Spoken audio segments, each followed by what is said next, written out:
ሰላም እና ጤናን እንደ ሁል ጊዜውም እመኝላችኋለሁ። ወደ ስፖርት አፍቃሪያን ስፖርታዊ መረጃዎችን በተለመደው በሰዓታችን ይዘን መተናል። ወደ ቤተሰቦች እናንተም እኛን እንዳስለመዳችሁን ቪዲዮን በላይክ ጀምሩት። ዛሬ ከዚህ ቪዲዮ በርካታ ላይኮችን እንጠብቃለን። ቀጥታ ወደ ስፖርታዊ መረጃዎች ስንሻገር በአጫጭር የስፖርት መረጃዎች እንጀምራለን። ባርሴሎና የተለየ አርማ ይጠቀማል ተብሏል። ባርሴሎና ከሪያል ማድሪድ ጋር በሚያደርገው የኤል ክላሲኮ ጨዋታ የተለየ አርማ በማሊያው ላይ ይጠቀማል ተብሏል። ባርሴሎና ከስፖቲፋይ ጋር ባለው ስምምነት መሰረት በኤል ክላሲኮ ጨዋታ የተለያዩ አርቲስቶችን አርማ በማድረግ ያስተዋውቃል። በአሁኑ የኤል ክላሲኮ ጨዋታም የአሜሪካዊቷን አቀንቃኝ ኦሊቬራ ሮድሪጎን አርማ እንደሚጠቀም ተነግሯል። ባርሴሎና የአርቲስቷን የመጀመሪያ ፊደላት ኦአር በማሊያው ላይ አድርጎ ይጫወታል ተብሏል። ማሊያው በ400 ዩሮ በመሸጥ ላይ ሲሆን የአርቲስቷ ፊርማ ያረፈበት ማሊያ ደግሞ በ3000 ዩሮ እየተሸጠ ይገኛል ተብሏል። መረጃውን ሞንዶ ዲፖርቲቮ ዘግቦታል። ጥሩ ሕግ ካልወጣ የሳውዲ ሊግ አያድግም። ሮናልዶ ሁሉም የመጣው እኔን አይቶ ነው ብሏል።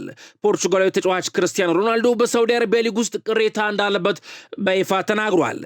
ከሪዮ ፈርዲናንድ ጋር ቆይታ የነበረው ክርስቲያኖ ሮናልዶ በሊጉ የተወሰኑ ክለቦች የሜዳ ውጪ ተጽዕኖ አላቸው ብሏል። አሁን ስለዚህ መናገር አልፈልግም፣ በውድድር ዘመኑ መጨረሻ በግልጽ እናገራለሁ ሲል ክርስቲያኖ ሮናልዶ ተናግሯል። ወደዚህ ሊግ ቀድሜ የመጣሁት እኔ ነኝ ያለው ክርስቲያኖ ሮናልዶ ሁሉም በዛ ምክንያት መጥተዋል ብሏል። ዳኞች በሊጉ መከበር አለባቸውም ብሏል ክርስቲያኖ ሮናልዶ። ሁሉም ሰው ዳኞችን ማክበር እንዳለበት ያሳስበው ክርስቲያኖ ሮናልዶ ዳኞች ሰው ናቸው፣ ስህተት ሊሰሩ ይችላሉ፣ ተፈጥሯዊ ነው ሲል ገልጿል። ሮናልዶ አክሎም በሊጉ ያልተገቡ አስተያየቶችን የሚገድብ ሕግ እንዲወጣ የመከረ ሲሆን ካልሆነ ግን የሳውዲ ሊግ አያድግም ነው ያለው። ፕሪሚየር ሊግ ውስጥ ዳኛን የምትናገር ከሆነ ወዲያውኑ ቅጣት ትቀበላለህ፣ ይህ ሕግ እዚህ መተግበር አለበት ሲል ፖርቹጋላዊ 5 ጊዜ የባላንዶር አሸናፊው ክርስቲያኖ ሮናልዶ ጥሩ ሕግ ካልወጣ የሳውዲ ፕሮ ሊግ አያድግም ሲል አስተያየቱን ሰጥቷል። ቤተሰቦች ቪዲዮን ላይክ ለማድረግ አሁንም አልዘገያችሁም፣ ላይክ አድርጉት። እንዲሁም ለዚህ የዩቲዩብ ቻናል አዲስ ከሆናችሁ ሰብስክራይብ በማድረግ ተቀላቀሉን። እኔም ስፖርታዊ መረጃዎች ይልቀጥል። ክርስቲያኖ ሮናልዶ ንግግሩን ቀጠል አድርጎም ስለ ሊጉ ሁኔታ በዓመቱ መጨረሻ እናገራለሁ ብሏል። ለእግር ኳስ ማብቂያ ጊዜም እየቀረበ ነው ሲል ተናግሯል። ፖርቹጋላዊ ተጫዋች ክርስቲያኖ ሮናልዶ የእግር ኳስ ሕይወቱ ለመጠናቀቅ መቃረቡን ተናግሯል። የእግር ኳስ ሕይወቴ የማብቂያ ጊዜው እየቀረበ ነው፣ ይሄ እውነታ ነው፣ ሁልጊዜም ለመደሰት እሞክራለሁ ሲል ተናግሯል። የነበረኝ ጉዞ አስደናቂ ነበር፣ አሁንም እቀጥላለሁ፣ አስፈላጊው ነገር መጓዛችንን መቀጠል ነው ብሏል ክርስቲያኖ ሮናልዶ። ስለ ሳውዲ አረቢያ ሊግ ያነሳው ክርስቲያኖ ሮናልዶ በሊጉ የተፈጠረ ያለው ነገር ጥሩ አይደለም፣ በሊጉ ያለውን ሁኔታ በዓመቱ መጨረሻ እናገራለሁ ብሏል። አክሎም ሁሉም ሰው እየተነሳ በግል ገጹ ይጽፋል፣ ፎቶ ይለጥፋል፣ ስለ ዳኛ ያወራል፣ ይህ በአጠቃላይ ጥሩ አይደለም ሲል ተናግሯል። እግር ኳስ ጥሩ ቦታ አይደለም። ኤንድሪክ እንደ በፊቱ ለማህበራዊ ሚዲያ ትችት ግድ የለኝም ብሏል። ብራዚላዊ ተጫዋች ኤንድሪክ እግር ኳስ ተጫዋችነትን ለልጁ እንደማይመኝለት ተናግሯል። እግር ኳስ ጥሩ ቦታ አይደለም ያለው ኤንድሪክ ለልጄ አልመኝም፣ ልጄ ሐኪም ወይንም ጠበቃ እንዲሆን እመኛለሁ ሲል ተናግሯል። አክሎም ልጄ ጥሩ ስብና ያለው መልካም ሰው እንደሚሆን ተስፋ አደርጋለሁ ሲል ተናግሯል። ስለ ማህበራዊ ሚዲያ አጠቃቀም ያነሳው ኤንድሪክ በመጀመሪያ ወራቶቼ ማህበራዊ ሚዲያ እከታተል ነበር ብሏል። ከሜዳ እንደወጣው የመጀመሪያ ስራዬ ስለኔ ምን ተባለ የሚለውን ለማየት ወደ ኤክስ መሄድ ነበር ያለው ኤንድሪክ አሁን ግን ተምሬያለሁ ሲል ገልጿል። አሁን ጨዋታው ሲያበቃ ትኩረቱ ማገገም ላይ መሆኑን ያስረዳው ኤንድሪክ ምንም ቢወራ ለትችት ግድ አይሰጠኝም ሲል ተናግሯል። ቤኔፊካ በሚቀጥሉት ቀናት ውስጥ ለጆዜ ሞሪኒዮ የኮንትራት የማራዘም እድል ለመስጠት አቅዷል ተብሏል። ሪያል ማድሪዶች በቅርቡ የመጨረሻ ውሳኔ ለማድረግም ይገደዳሉ ሲል ይህን መረጃ ዲማርዚዮ ይፋ አድርጎታል። ቦሩሲያ ዶርትመንዶች ጎንዛሎ ጋርሺያን ከሪያል ማድሪድ ለማስፈረም እየተከታተሉት ይገኛል ሲል ይህንን መረጃ ቢልድ ስፖርት ዘግቦታል። ኤሲ ሚላኖች ብራዚላዊውን የአርሰናል የፊት መስመር ተጫዋች ጋብሪኤል ጄሱስ ለማስፈረም ፍላጎት አሳይተዋል ሲል ይህንን መረጃ ደግሞ ስካይ ስፖርት ዘግቦታል። በሌላ መረጃ አንድ ቀን ወደ ሊጉ እመለሳለሁ ብሏል ፖቼቲኖ። አንዴ ሜሲ እንዳይጎዳ ፈረቼ ብቀይረው ባለቤቴ ሳትቀር አግልላኛለች ብሏል። የአሜሪካ ብሔራዊ ቡድን ዋና አሰልጣኝ ማውሪሲዮ ፖቼቲኖ ቃለ መጠይቅ አድርጎ የተለያዩ ጉዳዮችን አንስቷል። ፖቼቲኖ በቆይታ ወቅትም ቫር በጣም ያበሳጨኛል፣ የእግር ኳሱን ማንነት ቀይሮታል ሲል ተናግሯል። ፖቼቲኖ ምን ጉዳዮችን አነሳ የሚለውን ስንመለከት እንግሊዝን እወዳለሁ፣ አንድ ቀን ወደ ፕሪሚየር ሊግ መለሳለሁ፣ የኔ ፍልስፍና ከሊጉ ተፈጥሮ ጋር ይስማማል ብሏል። ሎሚ ሁልጊዜም ከቢሮዬ አይጠፋም፣ ለመመገብ ብቻ ሳይሆን ጥሩ ያልሆነ ጉልበትንም ስለሚስብ ሲል ማውሪሲዮ ፖቼቲኖ ተናግሯል። ተፈጥሮ በእኛ ህይወት ላይ ትልቅ ተጽዕኖ እንዳለው በጽኑ አምናለሁ ብሏል ማውሪሲዮ ፖቼቲኖ። የቼልሲ አሰልጣኝ ሆኜ በጥቂት ፊርሞች ብቻ ነበር የተሳተፍኩት እንደ ፓልመር አይነት ላይ፣ አሰልጣኝ ግን በሁሉም ፊርማዎች ላይ መሳተፍ አለበት ብሏል ማውሪሲዮ ፖቼቲኖ። ፒኤስጂ እያለው ሜሲን ከጉዳት ለመጠበቅ ቀይሬ ሳስወጣው ሁሉም ሰው አጠቃኝ፣ ባለቤቴም ሳትቀር አኩርፋኝ ነበር ብሏል። ቫርን መቀበል ይከብደኛል፣ ምክንያቱም የጨዋታዎችን ማንነት ቀይሮታል። አሁን ወደ መዝናኛ ጨዋታ ለመቀየር እየተሞከረ ነው። ያንን እጥላለሁ። እግር ኳስ የራሱ የሆነ ውበትና መልክ አለው ሲል ማውሪሲዮ ፖቼቲኖ ተደምጧል። በርንሌ ከአሰልጣኙ ጋር ተለያየ። ቤተሰቦች ይህንን መረጃ ስካይ ስፖርት ዘግቦታል። ከፕሪሚየር ሊጉ መውረዱን ያረጋገጠው በርንሌ ከአሰልጣኝ ስኮት ፓርከር ጋር መለያየቱን በይፋ አስታውቋል። የ41 ዓመቱ አሰልጣኝ ስኮት ፓርከር ከበርንሌ ጋር በጋራ ስምምነት መለያየታቸው ተገልጿል። አሰልጣኝ ማይክ ጃክሰን በቀሪው 4 የፕሪሚየር ሊግ ጨዋታዎች በርንሌን የሚመሩ ይሆናል ተብሏል። አሰልጣኙ ከዚህ በፊት በ2021-22 አሰልጣኝ ሻያን ዳይክ ሲለቁ በጊዜያዊነት ቡድኑን እንደመሩ ይታወቃል ሲል ይህን መረጃ ስካይ ስፖርት ዘግቦታል።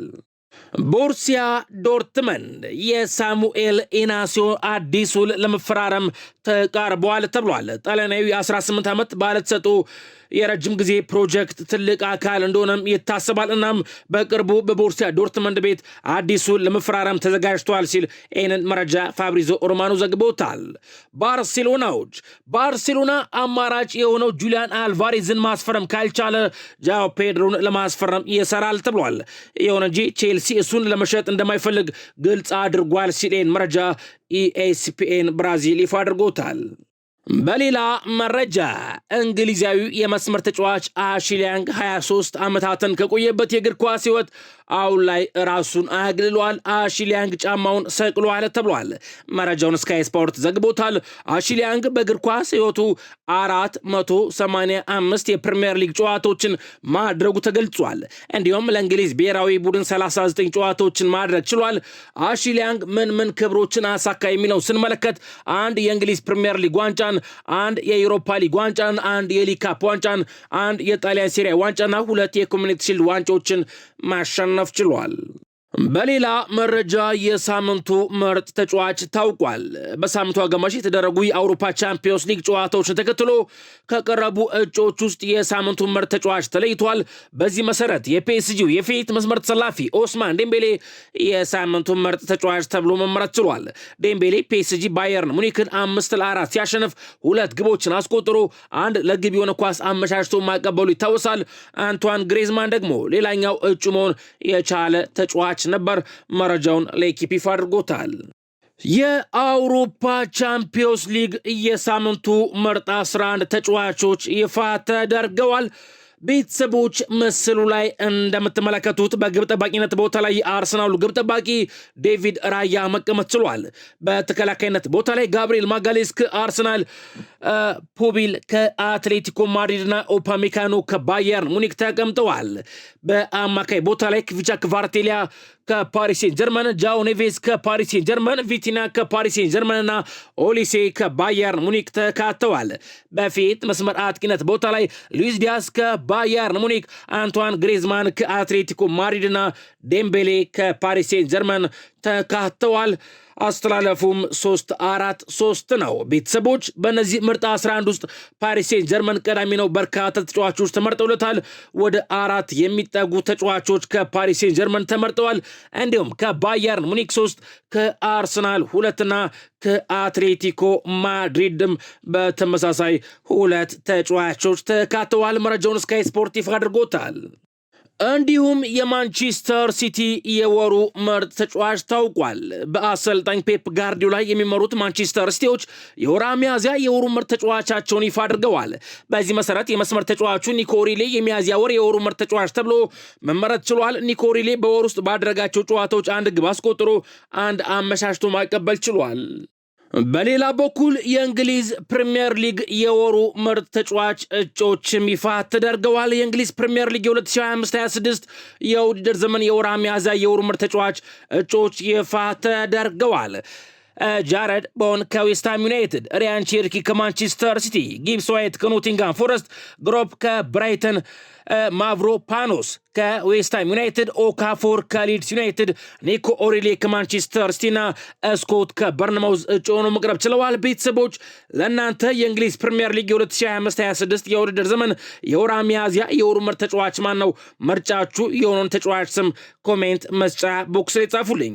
እንዲሁም የእንግሊዝ ፕሪሚየር ሊግ የወሩ ምርጥ አሰልጣኝ እጩዎችም ይፋ ተደርገዋል።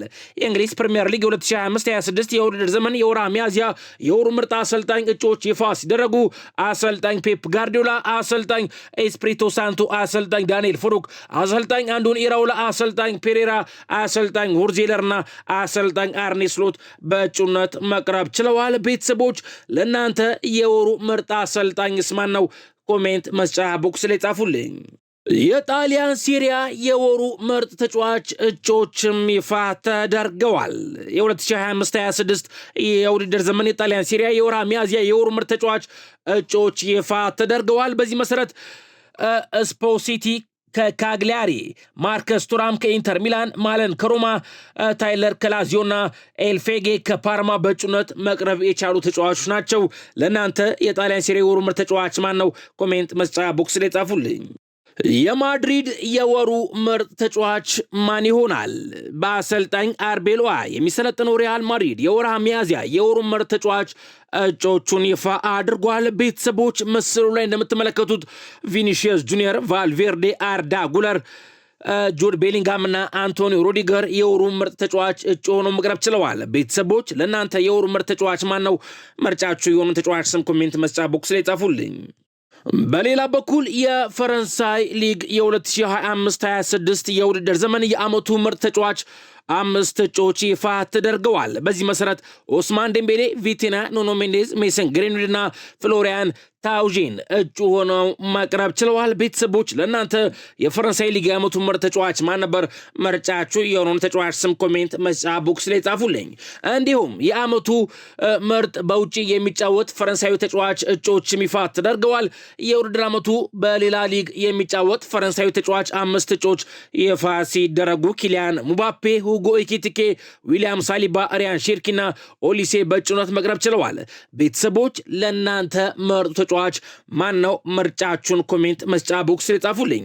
እንዲሁም የፈረንሳይ ሊግ የ2025-26 የውድድር ዘመን የዓመቱ ምርጥ አሰልጣኝ 5 እጩዎችም ይፋ ተደርገዋል።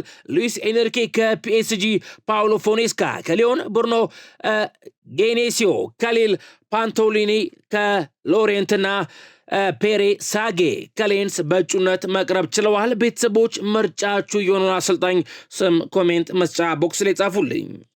በሌላ መረጃ በእንግሊዝ ፕሪሚየር ሊግ በዘንድሮ የውድድር ዓመት የሳምንቱ ምርጥ ተጫዋች ተብለው ከተመረጡ ተጫዋቾች መካከል በብዛት የማንቸስተር ዩናይትድ ተጫዋቾች በቀዳሚነት ተቀምጠዋል ተብሏል።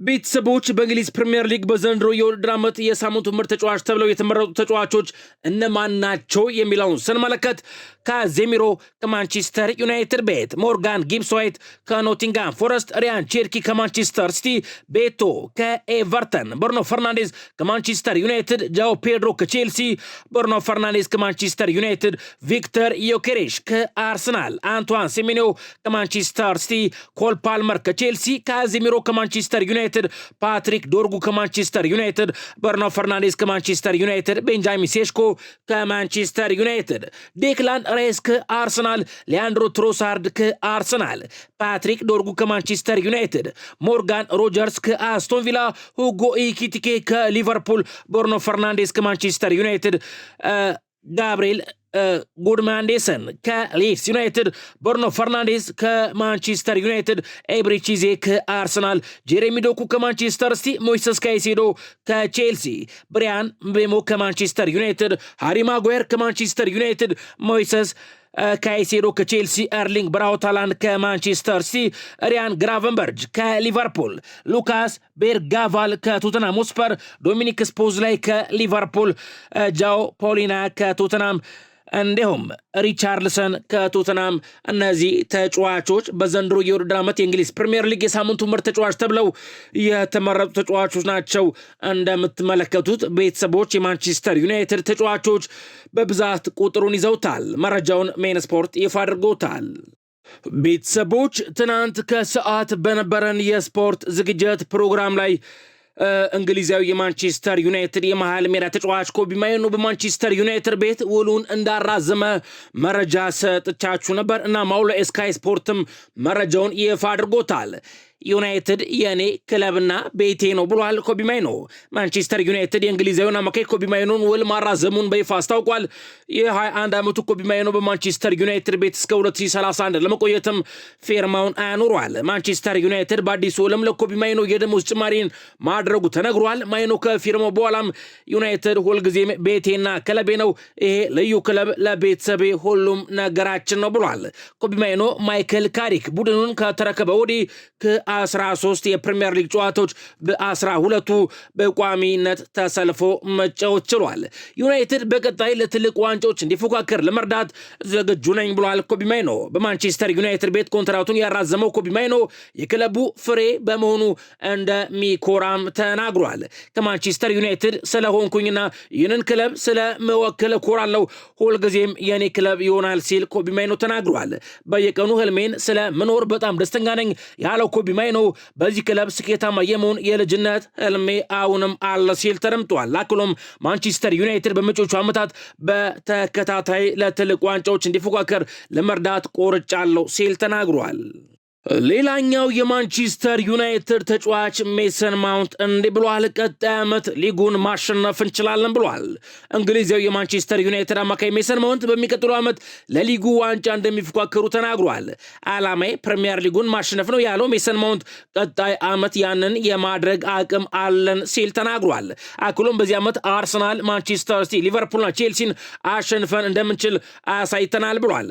አሁን ይህንን በቻምፒዮንስ ሊግ ማድረግ አለብን፣ በሊጉ ወጥነት ሊኖረን ይገባል፣ ሊጉን ማሸነፍ ዓላማችን ነው ሲል ሜሰን ማውንት ጨምሮ ተናግሯል። በሌላ መረጃ መድፈኞቹ ለመልሱ ጨዋታ እየተዘጋጁ ነው ተብሏል። አርሰናል የአውሮፓ ቻምፒዮንስ ሊግ የመልስ ጨዋታውን ኤምሬትስ ላይ ከአትሌቲኮ ማድሪድ ጋር ያደርጋል። መድፈኞቹ ከጨዋታው በፊት ለቡድኑ ባስ ለየት ያለ አቀባበል ለማድረግ እየተዘጋጁ እንደሆነ ታውቋል ተብሏል። ደጋፊዎቹ ለሚደረገው ታሪካዊ አቀባበልም ድባቡን ለማሳመር እንዲደግፉም ጥሪ ቀርቦላቸዋል የተባለው የመጀመሪያው ዙር ጨዋታን 1-1 በሆናቸው ውጤት መጠናቀቁ አይዘነጋም። አርሰናል በቻምፒዮንስ ሊጉ ለተከታታይ 13 ጨዋታዎች ሳይሸነፍ የተጓዘ ሲሆን ለመጨረሻ ጊዜ ይህንን ባደረገ ዓመትም ለፍጻሜ ደርሶ ነበር ተብሏል። መረጃውን ስካይ ስፖርት ዘግቦታል። አርሰናል ለመጀመሪያ ጊዜ የቻምፒዮንስ ሊግ አሸናፊ ይሆናል። ማይክል ኦን ባየርን ሙኒክ አርሰናል ጋር ለፍጻሜ ይገናኛሉ። አርሰናልም ጨዋታውን ያሸንፋል፣ ለመጀመሪያ ጊዜም የአውሮፓ ቻምፒዮንስ ሊግ ዋንጫን ማሳካት ይችላል ብሏል። እስካሁን ድረስ ሳይሸነፉ ነው እዚህ የደረሱት። በውድድሩ ወጥ የሆነ ብቃታቸውንም አስመልክተዋል። እናም ዋንጫውን እንደሚያሳኩ ይሰማኛል ሲል ተደምጧል። ቤተሰቦች በማይክል ኦን ሀሳብ ተስማማላችሁ ወይ? ሀሳባችሁን ኮሜንት መስጫ ቦክስ ላይ ጻፉልኝ። ከአርሰናል ጋር በተያያዘ አርሰናል ቅሬታ ሊያቀርብ ነው ተብሏል። አርሰናል የአትሌቲኮ ማድሪድን ክሶች በተመለከተ ለአውሮፓ እግር ኳስ ህብረት ኦፊሻላዊ ቅሬታ ለማቅረብ አቅዷል ተብሏል። የክለቡ ባለስልጣናት ለአውሮፓ እግር ኳስ ህብረት ዩኤፋ ለማቅረብ የሚችሉ ማስረጃዎችን እየሰበሰቡ ነው ተብሏል። አርሰናል ስለ ሜትሮፖሊታኑ ሜዳ ሁኔታ በይፋ ለአውሮፓ እግር ኳስ ህብረት ዩኤፋ አቤቱታ የማቅረብ መብት አለው ተብሏል። ክለቡ እስካሁን ድረስ ይፋዊ ቅሬታ አላቀረበም። ነገር ግን ከፈለጉ ለአውሮፓ እግር ኳስ ህብረት ዩኤፋ በጽሁፍ ለማቅረብ በቂ ማስረጃ ሊኖራቸው ይችላል ሲል ይህንን መረጃ ሚረር ስፖርት ዘግቦታል።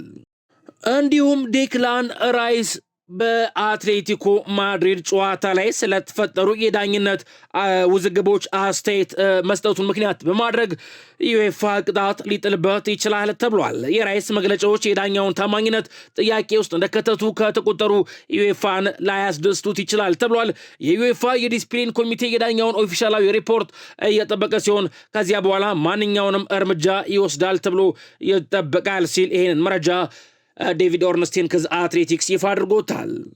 በሌላ መረጃ ሙሐመድ ሳላህ ከዩናይትድ ጨዋታ ውጪ ነው ብሏል አርኔ ስሎት። ሙሐመድ ሳላህ በማንቸስተር ዩናይትድ ጨዋታ እንደማይሳተፍ የሊቨርፑል ዋና አሰልጣኝ አርኔ ስሎት አሳውቀዋል። ሳላህ አመቱ ሳያልቅ ወደ ሜዳ ይመለሳል፣ እሁድ ግን አይደርስም፣ ጉዳቱ ቀላል ነው ሲሉ ማረጋገጫ አርኔ ስሎት ሰጥተዋል። አክለውም ትልቅ ሽኝት የሚገባው ተጫዋች ቢኖር በእርግጠኝነት ሙሐመድ ሳላህ ነው ብለዋል። በሌላ በኩል ግብ ጠባቂው አሊሰን ቤከር እስካሁን ድረስ ልምምድ አለመጀመሩን አሰልጣኙ አሳውቀዋል። አሊሰን ዛሬ ወይንም ቀጣይ ሳምንት መጀመሪያ ልምምድ መጀመሩን በዛሬው ዕለት አውቃለሁ ሲሉ ተናግረዋል። ቤተሰቦች እስኪ አሁን ደግሞ ትናንት ምሽት የተደረጉትን የጨዋታዎቹን ውጤቶች በጨረፍታ እንመልከትና ወደ ሌሎች የስፖርት መረጃዎችን ሻገር። ኖቲንጋም ፎረስት አስቶን ቪላን አሸንፏል። በኤሮፓ ሊግ ግማሽ ፍጻሜ ኖቲንጋም ፎረስት አስቶን ቪላን 1-0 በሆነ ውጤት ማሸነፍ ችሏል። ክሪስ ወድም ኖቲንጋም ፎረስትን አሸናፊ ያደረገች ግብ በፍጹም ቅጣት ምት አስቆጥሯል። በሌላ የኤሮፓ ሊግ ግማሽ ፍጻሜ ብራጋ ፍራይቡርግ ጋር ያደረገውን ጨዋታ 2-1 አሸንፈዋል። እንዲሁም በኮንፈረንስ ሊግ ግማሽ ፍጻሜ ደግሞ ክሪስታል ፓላስ ሻክታር ዶኔስክን 3-1 ማሸነፍ ችሏል። ሪዮ ቫይካኖ በኩሉ ስትራስቡርግን 1-0 ማሸነፍ ችሏል። ኬንያ ባለ ሪከርድ አትሌቶቿን ሸለመች። ቤተሰቦች የዓለምን የማራቶን ሪከርድ የሰበረው ኬንያዊ አትሌት ሴባስቲያን ሳዌ ከሀገሩ ሽልማት ተበርክቶለታል። አትሌት ሴባስቲያን ሳዌ ከቀናት በፊት የለንደን ማራቶንን 1 ሰዓት ከ59 ደቂቃ ከ30 ሰከንድ በሆነ ሰዓት በማጠናቀቅ ሪከርድ መስበሩ አይዘነጋም። የኬንያው ፕሬዝዳንት ዊሊያም ሩቶ ትናንትና ጠዋት በቤተ መንግስታቸው ለአትሌቱ የጀግና አቀባበል በማድረግ ሸልመውታል።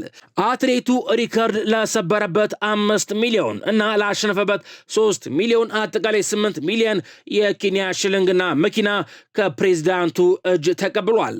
አትሌት ሴባስቲያን ሳዌ በበኩሉ ታሪካዊ ድል ያሳካበትን ጫማ ፈርሞ ለፕሬዝዳንቱ ስጦታ አበርክቶለታል። በውድድሩ ሴባስቲያን ሳዌ እና ኢትዮጵያዊ አትሌት ዮሚፍ ቀጀልቻ ማራቶንን ከ2 ሰዓት በታች በማጠናቀቅ ታሪክ መጻፋቸው አይዘነጋም።